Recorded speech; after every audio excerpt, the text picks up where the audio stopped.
നമസ്കാരം, എല്ലാവർക്കും bio aboard എന്ന യൂട്യൂബ് ചാനലിലേക്ക് സ്വാഗതം. നമ്മൾ ഇന്ന് +1 ബോട്ടണിയിലെ ആദ്യത്തെ ചാപ്റ്ററായ ബയോളജിക്കൽ ക്ലാസിഫിക്കേഷൻ എന്ന ചാപ്റ്ററിന്റെ ടെക്സ്റ്റ് ബുക്കിലെ ചോദ്യങ്ങളും അതിനുള്ള ഉത്തരങ്ങളുമാണ് നോക്കാൻ പോകുന്നത്. ഈ ചാപ്റ്ററിന്റെ വീഡിയോകൾ കാണാത്തവർക്കായി അതിന്റെ ലിങ്ക് താഴെ ഡിസ്ക്രിപ്ഷൻ ബോക്സിൽ നൽകിയിട്ടുണ്ട്. അപ്പൊ നമുക്ക് ഇന്നത്തെ ക്ലാസ്സിലേക്ക് കടക്കാം.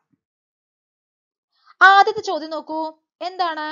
Discuss how classification systems have undergone several changes over a period of time.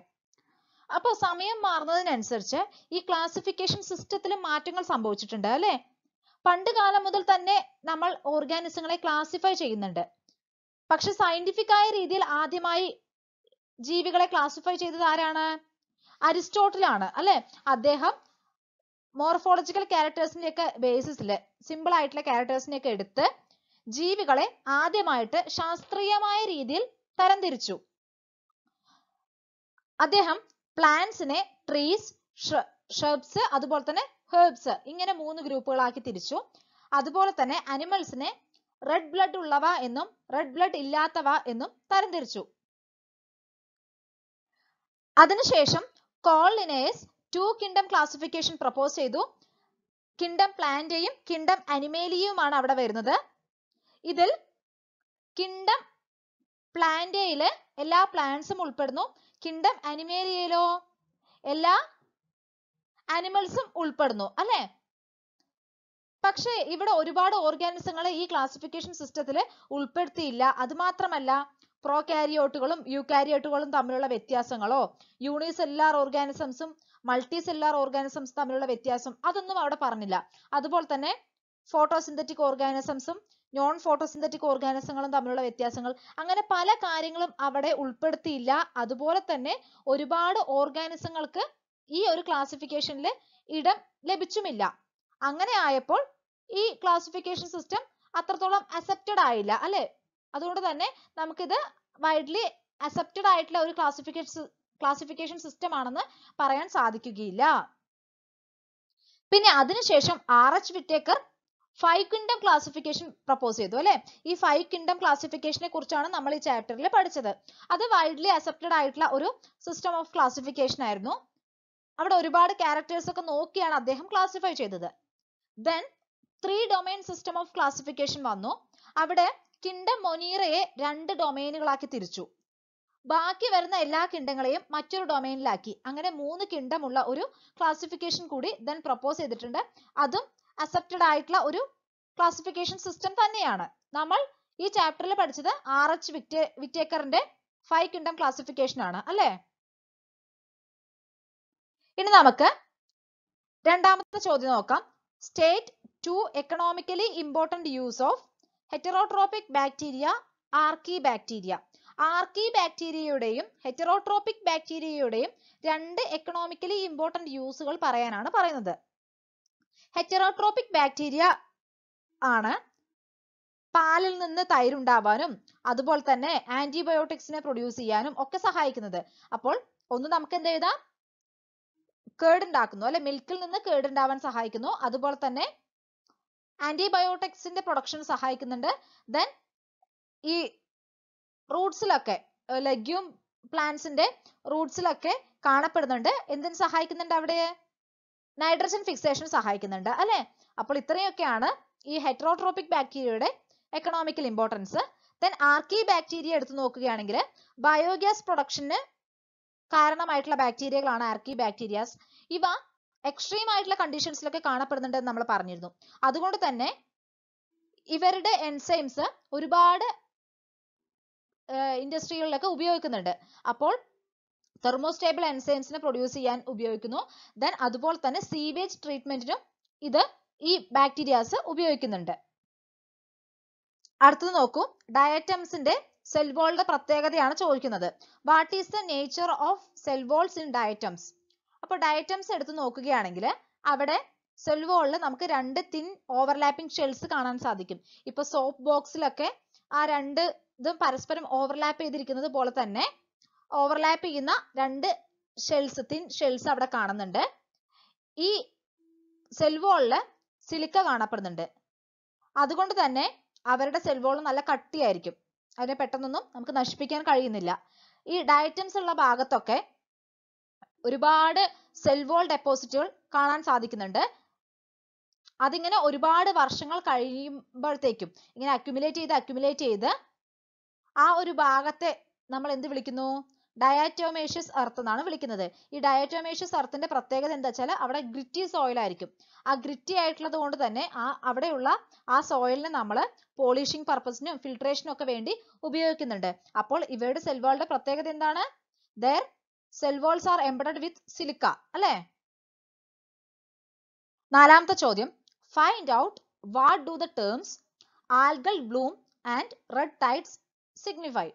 എന്താണ് ഈ ആൽഗൽ ബ്ലൂം എന്നുള്ളത് കൊണ്ടും റെഡ് ടൈഡ്സ് എന്നുള്ളത് കൊണ്ടൊക്കെ ഉദ്ദേശിക്കുന്നത്? അതൊന്ന് എക്സ്പ്ലെയിൻ ചെയ്യാനാണ് പറഞ്ഞിട്ടുള്ളത്. ആൽഗൽ ബ്ലൂം എന്ന് പറഞ്ഞു കഴിഞ്ഞാൽ algae, especially blue green algae, അതായത് സയനോബാക്ടീരിയ കൂടുതലായിട്ട് വളരുമ്പോൾ ഉണ്ടാവുന്ന ഒരു അവസ്ഥയാണ്. അതായത് ആ വെള്ളത്തിന്റെ മുകളിൽ ഇങ്ങനെ ഒരു പാളി പോലെ പച്ച നിറത്തിൽ ഫോം ചെയ്യില്ലേ, അതാണ് ഈ ആൽഗൽ ബ്ലൂം എന്ന് പറയുന്നത്. അപ്പോൾ ഇവിടെ പൊല്യൂട്ടഡ് വാട്ടറിൽ എക്സസീവ് ആയിട്ട് ഈ ബ്ലൂ ഗ്രീൻ ആൽഗെ വളരുന്നത് മൂലം ഉണ്ടാവുന്ന ഒരു കണ്ടീഷനാണ് ആൽഗൽ ബ്ലൂം എന്ന് പറയുന്നത്. ഇത് ഒരുപാട് ന്യൂട്രിയൻ റിച്ച് ആയിട്ടുള്ള വാട്ടറിലൊക്കെയാണ് ഫോം ചെയ്യുക. എസ്പെഷ്യലി ഇങ്ങനെ ഫെർട്ടിലൈസേഴ്സ് ഒക്കെ മിക്സ് ചെയ്തിട്ട് അങ്ങനെ ന്യൂട്രിയൻസ് ഒക്കെ കൂടുതലായിട്ട് കാണപ്പെടുന്ന വെള്ളത്തിലാണ് ഈ ആൽഗൽ ബ്ലൂം ഉണ്ടാവുന്നത്. ഈ ആൽഗൽ ബ്ലൂം വരുന്ന സമയത്ത് എന്ത് സംഭവിക്കുന്നു? വരുന്ന സൺലൈറ്റിനെ ഒക്കെ അത് ബ്ലോക്ക് ചെയ്യുന്നു, അല്ലെ? സൂര്യപ്രകാശം കൃത്യമായിട്ട് ആ വെള്ളത്തിന്റെ ഉള്ളിലേക്ക് എത്തുന്നില്ല. അതിനകത്ത് ജീവിക്കുന്ന ജീവികൾക്ക് അത് ആവശ്യമുണ്ട്, അത് എത്തുന്നില്ല. അതുപോലെ തന്നെ അവിടെയുള്ള ന്യൂട്രിയൻസിനെയും ഓക്സിജനെയും ഒക്കെ ആര് യൂസ് ചെയ്യുന്നുണ്ടാവും? ഈ സയനോബാക്ടീരിയാസ് യൂസ് ചെയ്യുന്നുണ്ടാവും. അതുപോലെ തന്നെ ചിലത് സൈനോടോക്സിൻസ് എന്ന് പറയുന്ന വിഷവസ്തുക്കളെ പ്രൊഡ്യൂസ് ചെയ്യുക കൂടി ചെയ്യുന്നുണ്ട്. അതാണ് algal Bloom. Then red tides എന്ന് പറഞ്ഞു കഴിഞ്ഞാൽ റെഡ് ഡൈനോഫ്ലജല്ലേറ്റ്സ് കുറെ എണ്ണമായിട്ട് ഇങ്ങനെ മൾട്ടിപ്ലൈ ചെയ്യുന്ന സമയത്ത് ആ ഭാഗത്ത് കടൽ ഇങ്ങനെ ചുവന്ന നിറത്തിലായിട്ട് മാറുന്നുണ്ട്. അതിനെയാണ് നമ്മൾ റെഡ് ടൈഡ്സ് എന്ന് പറയുന്നത്. നമ്മൾ പറഞ്ഞു റെഡ് ഡൈനോഫ്ലജല്ലേറ്റ്സ് ഒരുപാട് എണ്ണമായി മൾട്ടിപ്ലൈ ചെയ്യുന്നുണ്ട് എന്നല്ലേ? ഇവ പ്രൊഡ്യൂസ് ചെയ്യുന്ന ടോക്സിൻസ് അവിടെയുള്ള ഫിഷസിനൊക്കെ ഹാംഫുൾ കൂടിയാണ്. അപ്പോൾ ഒരുപാട് എണ്ണമായി പെരുകുന്നു, ഇവയൊക്കെ ടോക്സിൻസിനെ പ്രൊഡ്യൂസ് ചെയ്യുന്നു. ആ ടോക്സിൻസ് അക്വാട്ടിക് അനിമൽസിന്, മറൈൻ അനിമൽസിന് ഹാംഫുൾ ആണ്. അപ്പോൾ ആ സമയത്ത് ഇതിങ്ങനെ ഒരുപാടെണ്ണമായി മൾട്ടിപ്ലൈ ചെയ്യുന്ന സമയത്ത് സീ ഒരു റെഡ് കളറായിട്ട് മാറുക കൂടി ചെയ്യുന്നുണ്ട്. അതിനെയാണ് നമ്മൾ എന്ത് പറയുന്നത്? റെഡ് ടൈഡ്സ് എന്ന് പറയുന്നത്. അടുത്ത ചോദ്യം നോക്കാം.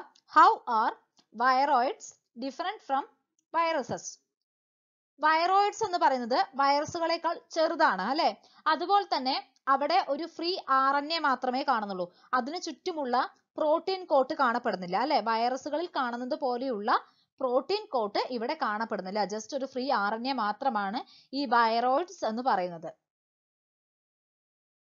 Describe briefly the 4 major groups of protozoa. പ്രോട്ടോസോവയിൽ വരുന്ന 4 മേജർ ഗ്രൂപ്പുകളെ കുറിച്ച് ഡിസ്ക്രൈബ് ചെയ്യാനാണ് പറഞ്ഞിരിക്കുന്നത്.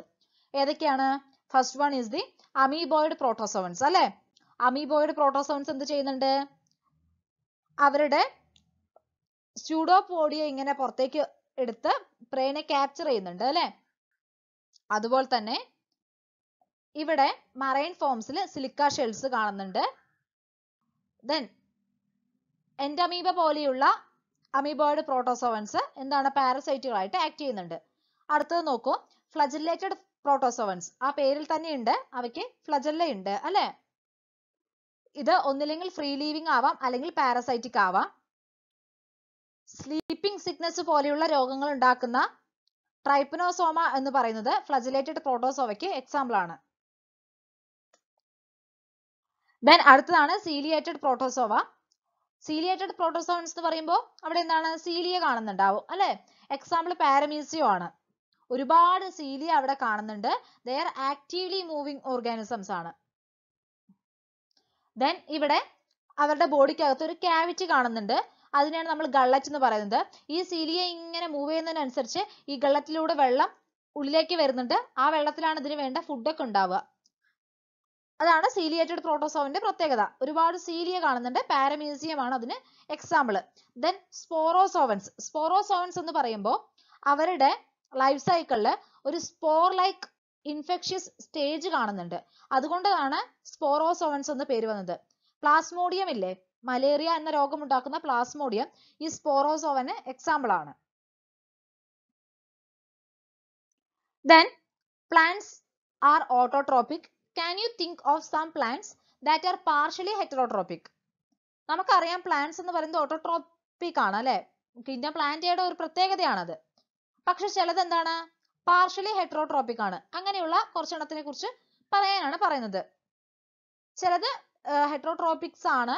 ഇപ്പൊ എക്സാമ്പിളുകൾ പറയുകയാണെങ്കിൽ ഇൻസെക്ടിവോറസ് പ്ലാന്റുകളും അതുപോലെ തന്നെ പാരസൈറ്റുകളായിട്ട് ആക്ട് ചെയ്യുന്ന പ്ലാന്റുകളും ഒക്കെ.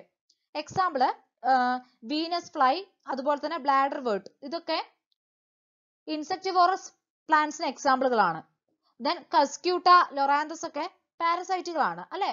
അപ്പോൾ അങ്ങനെ കുറച്ച് പ്ലാന്റ്സ് എന്താണ്, ഹെട്രോട്രോപ്സ് ആയിട്ട് ആക്ട് ചെയ്യുന്നുണ്ട്.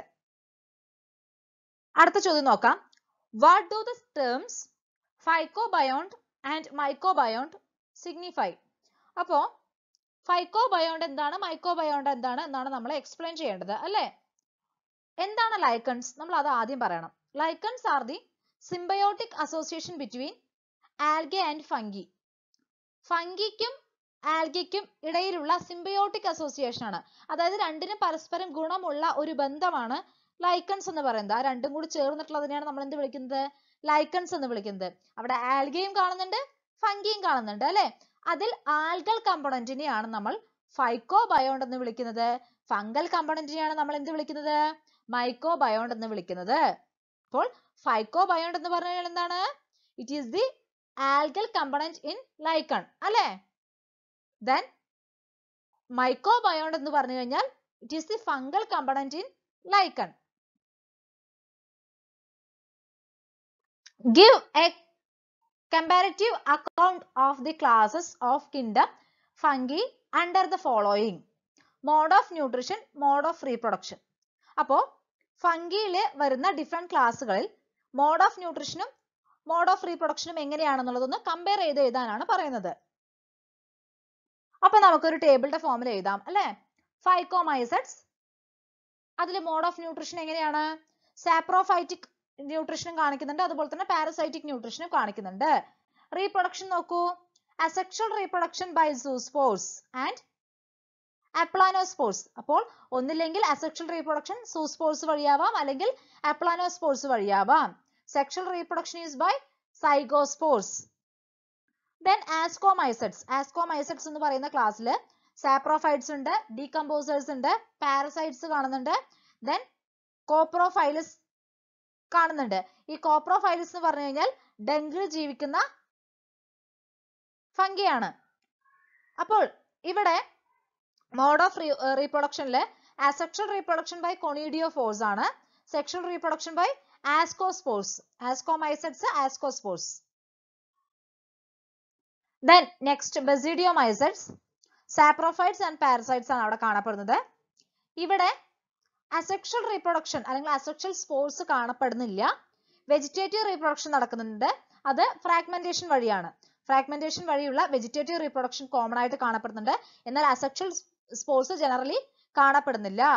ദെൻ സെക്സ് ഓർഗൻസ് ഒന്നും കാണപ്പെടുന്നില്ല. ഇവിടെ രണ്ട് ഡിഫറെന്റ് സ്ട്രൈനിലുള്ള സൊമാറ്റിക് സെല്ലുകൾ തമ്മിൽ ഫ്യൂസ് ചെയ്യുന്നു, എന്നിട്ട് ബസിഡിയം ഉണ്ടാവുന്നു. ദെൻ ഈ ബസിഡിയത്തിന് കാരിയോഗമിയും മിയോസിസും നടന്ന് ബസിഡിയോ സ്പോർസ് പ്രൊഡ്യൂസ് ചെയ്യുന്നു. ഈ സ്പോർസിൽ നിന്നാണ് പിന്നീട് ഓർഗാനിസംസ് ഉണ്ടാവുന്നത്.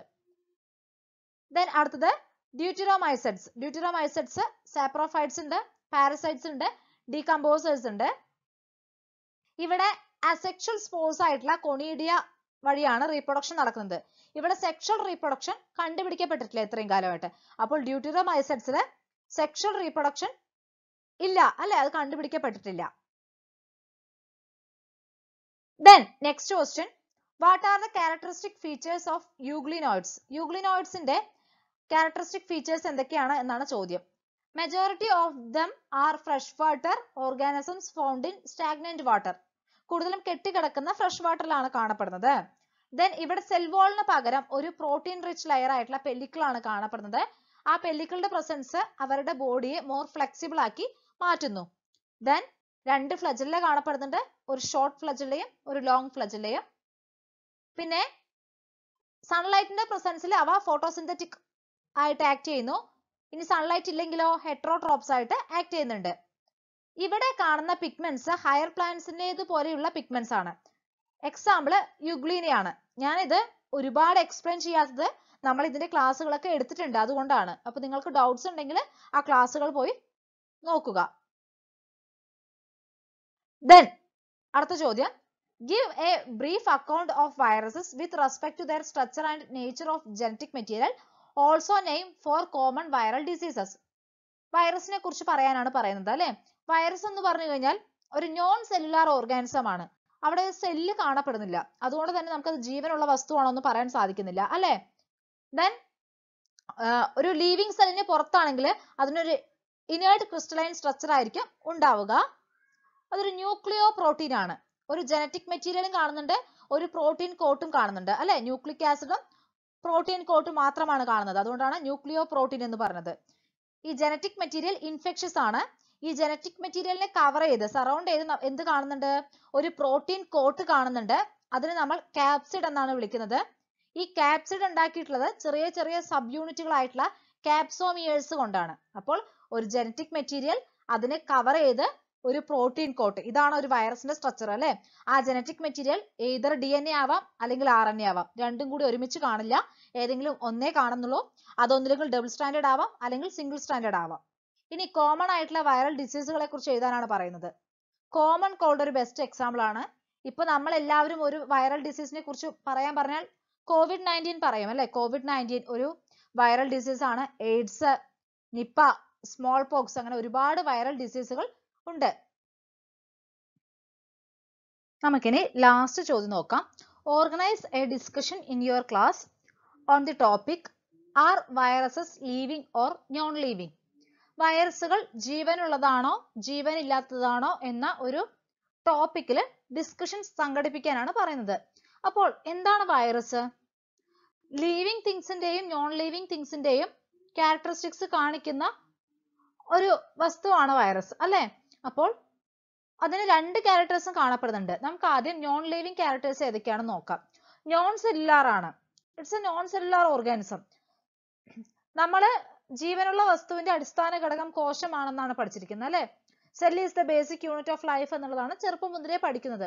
സോ ഇവിടെ സെല്ല് കാണുന്നില്ല, അതുകൊണ്ട് തന്നെ നമുക്കതൊരു ജീവനുള്ള വസ്തുവാണെന്ന് പറയാൻ സാധിക്കുന്നില്ല. ദെൻ ഒരു ഇനേർട്ട് ക്രിസ്റ്റലൈൻ സ്ട്രക്ചർ ആണുള്ളത്.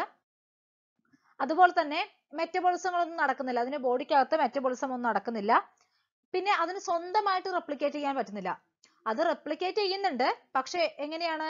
മറ്റൊരു സെല്ലിന്റെ മെഷീനറി യൂസ് ചെയ്തിട്ടാണ് അല്ലെ. ജീവനുള്ള ഒരു വസ്തുവിൽ എത്തിക്കഴിയുമ്പോൾ അതിന്റെ സെല്ലിലെ മെഷീനറീസ് ഒക്കെ യൂസ് ചെയ്തിട്ടാണ് അത് മൾട്ടിപ്ലൈ ചെയ്യുന്നത്, അല്ലാതെ അതിന് ഒറ്റയ്ക്ക് മൾട്ടിപ്ലൈ ചെയ്യാൻ പറ്റുന്നില്ല. ദെൻ ഇനി ലീവിംഗ് ഓർഗാനിസങ്ങളുടെ ക്യാരക്ടർ എടുത്തു നോക്കുകയാണെങ്കിൽ അത് കാണിക്കുന്നത് എന്തൊക്കെയാണ്? ജനറ്റിക് മെറ്റീരിയൽ ഉണ്ട് അല്ലെ അവിടെ, അത് ഒരു ലീവിംഗ് ക്യാരക്ടർ ആണ്, ലീവിംഗ് ഓർഗാനിസത്തിന്റെ ക്യാരക്ടർ ആണ്. ദെൻ മ്യൂട്ടേഷൻ സംഭവിക്കുന്നുണ്ട്, പിന്നെ ആന്റിജനിക് പ്രോപ്പർട്ടീസ് കാണിക്കുന്നുണ്ട്. കാരണം അതൊരു ഇൻഫെക്ഷ്യസ് ആയിട്ടുള്ള ഒരു ഏജന്റ് ആണ് അല്ലെ. നമ്മുടെ ശരീരത്തിലേക്ക് എത്തിക്കഴിയുമ്പോൾ നമ്മുടെ ശരീരം അതിനെതിരെ പ്രതികരിക്കുന്നുണ്ട്, അപ്പൊ അതൊരു ആന്റിജൻ ആയിട്ടൊക്കെ ആക്ട് ചെയ്യുന്നുണ്ട്. അപ്പോൾ ഇങ്ങനെ രണ്ട് ക്യാരക്ടേഴ്സും കാണിക്കുന്ന ഒരു ഓർഗാനിസം ആണ് വൈറസ്. അതുകൊണ്ട് തന്നെ അത് ലീവിംഗ് ആണോ നോൺ ലീവിംഗ് ആണോ എന്ന് നമുക്ക് എക്സാക്റ്റ് ആയിട്ട് പറയാൻ സാധിക്കുന്നില്ല. അങ്ങനെ നമ്മളുടെ ബയോളജിക്കൽ ക്ലാസിഫിക്കേഷൻ എന്ന ചാപ്റ്ററിലെ ചോദ്യങ്ങൾക്കുള്ള ഉത്തരങ്ങളൊക്കെ നമ്മൾ കണ്ടുപിടിച്ചിരിക്കുകയാണ്. നിങ്ങൾ ഈ ചാപ്റ്ററിന്റെ ക്ലാസ്സുകൾ കണ്ടിട്ടില്ല എങ്കിൽ അതിനു വേണ്ടിയുള്ള ലിങ്ക് താഴെ ഡിസ്ക്രിപ്ഷൻ ബോക്സിൽ നൽകിയിട്ടുണ്ട്. അപ്പോൾ ക്ലാസ്സുകൾ കാണുക. എന്തെങ്കിലും ഡൗട്ട്സോ അഭിപ്രായങ്ങളോ ഒക്കെ ഉണ്ടെങ്കിൽ കമന്റ് ചെയ്യുക. ഈ വീഡിയോ നിങ്ങൾക്ക് ഉപകാരപ്രദമായി തോന്നുകയാണെങ്കിൽ ലൈക്ക് ചെയ്യുക, നിങ്ങളുടെ കൂട്ടുകാർക്ക് എല്ലാവർക്കും ഷെയർ ചെയ്ത് കൊടുക്കുക. ബയോ അബോർഡ് എന്ന ചാനൽ സബ്സ്ക്രൈബ് ചെയ്യാത്തവർ സബ്സ്ക്രൈബ് ചെയ്യുക. Thank you.